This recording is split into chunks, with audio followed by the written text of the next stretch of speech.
Coconuts TV. Anybody from outer space who comes to Metro Manila and see the traffic situation, particularly at the peak hour, the best word to describe that is a nightmare. The chaos, the disorder. Almost every city on Earth has traffic. It's simply a part of urban life. But in Southeast Asia, Manila is one of the worst places to get into a car.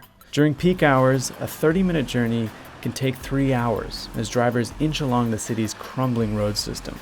Beyond the mere inconvenience of traffic in most cities, Manila's gridlock is taking a toll on the country's work productivity, economy, and family life. Can you compute the number of hours that they lost instead of being with their family at the end of the day to cook them dinner, to be home early, and read books to their children? They're losing that.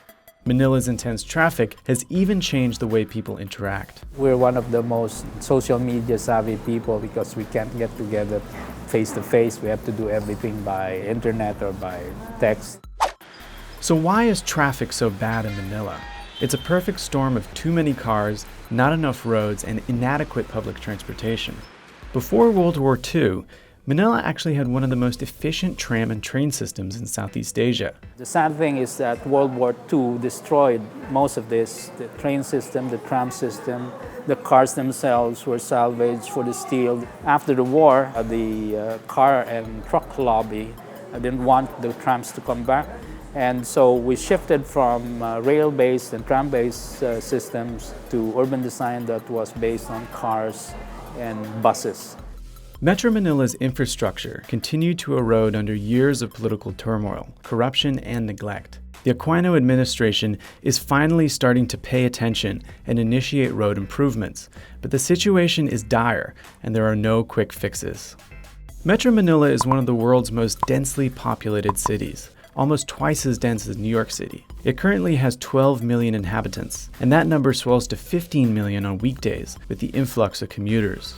The rapid urbanization and densification of Metro Manila has worsened traffic congestion over the past few decades. While the population has grown, the infrastructure to accommodate people on the roads has not.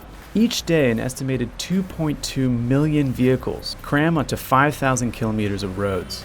That's 440 vehicles for every 1 kilometer of road. It's been said that at least 3,000 kilometers of new roadways must be added to ease traffic. One of the greatest problems with Manila's transit system is that it's essentially tribal. Metro Manila isn't really one city, it's 16 cities and one town. Each municipality has its own government and, incredibly, its own way of dealing with traffic. Our greatest enemy today is politics, especially the fact that Metro Manila, although it's one urban homogeneous entity, is governed by 17 different local government units, the heads of which all don't like each other or barely talk to each other, although they of course will deny that.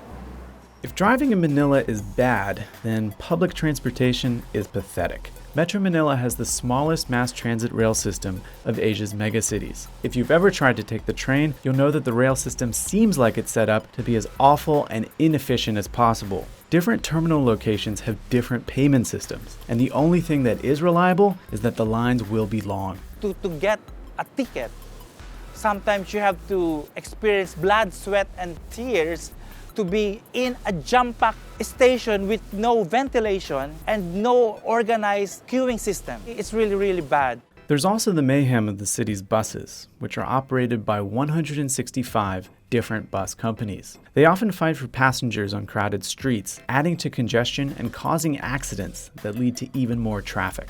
So, what is to be done? In a nutshell, there are 3 ideas. The first one is changing the government structure to make it more centralized. That way, there is one body that could make one set of rules. Number 2 is to accept that Manila is too unwieldy a beast to reform. Instead, different pockets of the city should transform themselves into their own urban hubs. Finally, some people have suggested improving the mass transportation system. Each plan is ambitious, and in the current political climate, probably impossible. But public pressure is mounting. While the Philippines has one of the fastest growing economies in Asia, traffic congestion is holding it back. Studies say traffic drains the country of 2.4 billion pesos every day, or a total of 876 billion a year.